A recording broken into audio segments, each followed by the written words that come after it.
दोस्तों नमस्ते। एक कहानी धैर्य का फल मीठा होता है। भारत देश के एक छोटे से गांव की ये घटना है। एक युवक ने अपने जीवन में सफलता प्राप्त करने का दृढ़ संकल्प किया था। बड़ी लगन और धैर्य के साथ उसने एमए तक की शिक्षा प्राप्त की थी। शिक्षा की समाप्ति के बाद उसने नौकरी खोजना प्रारंभ किया ताकि पारिवारिक जिम्मेदारी का निर्वाह हो सके। इतनी अच्छी शिक्षा प्राप्त करने के बाद भी ये उसका दुर्भाग्य था कि उसे कहीं काम नहीं मिला। नौकरी की तलाश में जगह जगह भटका, खूब प्रयास किए, किंतु हर स्थान से उसे निराशा ही प्राप्त होती थी। लेकिन अच्छी बात ये थी कि युवक ने मात्र किताबी शिक्षा ग्रहण नहीं की थी, अपितु जीवन में धैर्य कैसे रखा जा सकता है इसके सूत्र भी उसने हृदयंगम किए थे।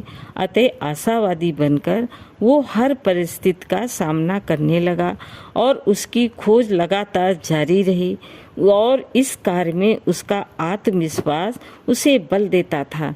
फिर तो जहाँ चाह कि उतनी उत्कृष्टता हो वहाँ रात तो सात समंदर पार करके भी आना पड़ता है।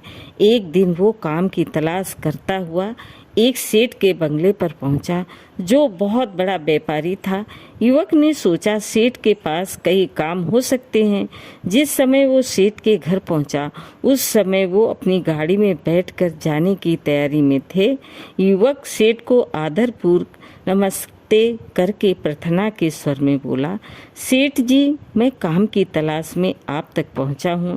यदि मेरे लायक आपके पास कोई काम हो तो मुझे अवश्य दिया जाए। मैं एमए पास हूँ। सेठ ने एक गहरी दृष्टि युवक पर डाली और उसकी उत्कंठा व मजबूरी का एहसास करते हुए बोला, एक काम करो, ये जो सामने पत्थरों का ढेर पड़ा है इन्हें उठाकर इसी बगीचे के दूसरे कोने में रख दो। जब तुम्हारा कार्य पूर्ण हो जाए तब मुझसे ऑफिस में आकर मिलना। एक पल की देरी किए बिना वो युवक श्रम पूर्वक कार्य में जुट गया। एक एक करके उसने वो सारे पत्थर उठाने प्रारंभ कर दिए।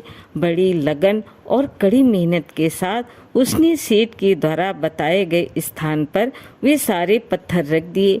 लगभग 4 घंटे में उसका ये कार्य पूर्ण हो गया।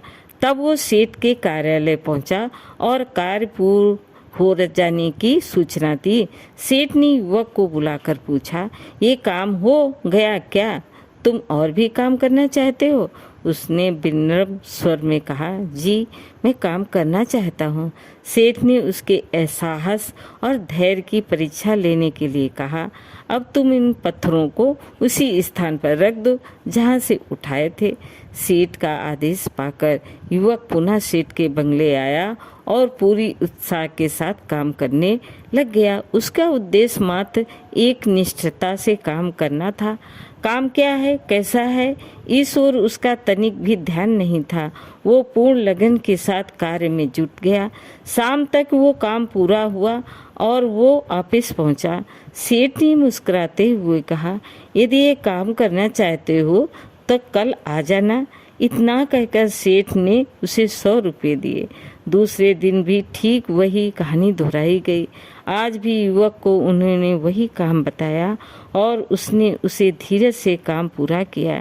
चाहे काम का कोई सिर पैर उसे समझ में नहीं आ रहा था, फिर वो प्रसन्नतापूर्वक परिश्रम करता रहा। सायंकाल सेठ ने पूछा, क्या और काम करना चाहते हो? उसने कहा, जी, मैं निरंतर काम करना चाहता हूँ। श्रम करना मेरे जीवन का लक्ष्य है, अतः मैं हर परिस्थिति में काम करने को तैयार हूँ। उसके हाँ कहने पर सेठ ने कहा, क्या यही काम करोगे? उसने कहा, जो आप बताएंगे वही करूँगा। यदि आप ये काम दोबारा बताएंगे तो मुझे उसे फिर पूरे उत्साह के साथ करने में कोई आपत्ति नहीं है। इतना सुनते ही सेठ ने कुर्सी से उठकर युवक को की पीठ थपथपाते हुए कहा, शाबाश बेटे, मैं तुम्हारे धैर्य की परीक्षा ले रहा था। कल से तुम मेरे ऑफिस के मैनेजर नियुक्त किए जाते हो। ये सुनकर उसके चेहरे पर मुस्कुराहट फैल गई।